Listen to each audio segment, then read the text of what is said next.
All right.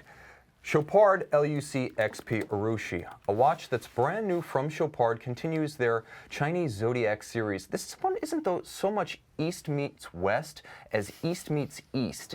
It's actually a watch that corresponds to the 2018 symbol of the Chinese Zodiac, but more from a Japanese perspective of craft and heritage than a Chinese perspective. The watch is, I would say, hand-painted lacquer by Japanese Urushi process, a Japanese Akita dog as the focal point. Right. This is a watch that I think in 88 pieces is going to find most of its subscription in the Japanese home market. Oh, without a doubt, yeah. So this is a beautiful piece and flies a little bit under the radar. Interesting because it was actually a project directed by Keiichiro Masumaro, who is a master of the art. It was actually executed by Urushi Grandmaster Minori Kazumi and the Yamada Hainato company that actually works with the Japanese monarchy oversaw this, yes. I think this is an interesting piece because it's a Chinese Zodiac that just emphasizes, just like with kanji characters, how much of Japanese character, like I would say pop culture character is actually inherited from China. So an interesting piece on many levels, less about the movement this one, but it still satisfies the connoisseur with a micro-rotor automatic caliber 96-17. Micro-rotor, I think stacked barrels, 65-hour power reserve. I think Chopard really spread the love here. We're going to get to China proper in a minute, but I think this one's going to cost somewhere in the $20,000 range. Sure. Its predecessor, the Rooster, was 169,000 Hong Kong dollars. Right, which is what, like? It's like $21,500. Okay, so it's going to be in the range for any really gold LUC. Cool thing about this watch, in my opinion, is that it has the horological, value as the LUCs bring, right?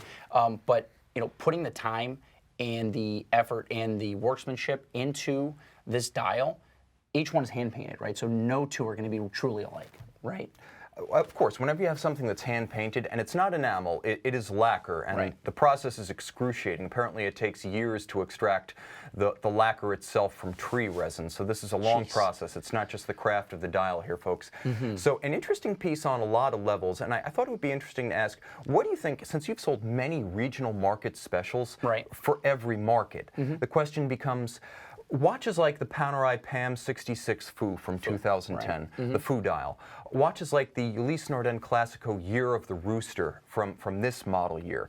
Watches like even the Patek Philippe 5531 New York City Minute Repeater World Time. Sure. And I don't have a picture of it because I didn't think it was a very distinctive example, so I'm going to go with the Resonance USA Edition Type 5, and Cap is going to stand in for Resonance right here, but the Resonance USA Edition Type 5. Josh, are these regional models all the same in that they're too focused or broadly appealing, or does it really matter by edition? Yeah, without a doubt, it's by edition. So if you're going to do, say, a Year of the Dog Zodiac edition, and you're targeting Japanese audience, if you put the Japanese flag on that watch, it's certainly going to limit things. But doing it this way, where you have an Akita hand painted on a dial of a watch that has historical horological value, I think this is possibly the way to do it, though this one is specific. So unless you're an Akita owner, someone who was born in the Year of the Dog, or is someone who wants to collect each and every one of these Zodiac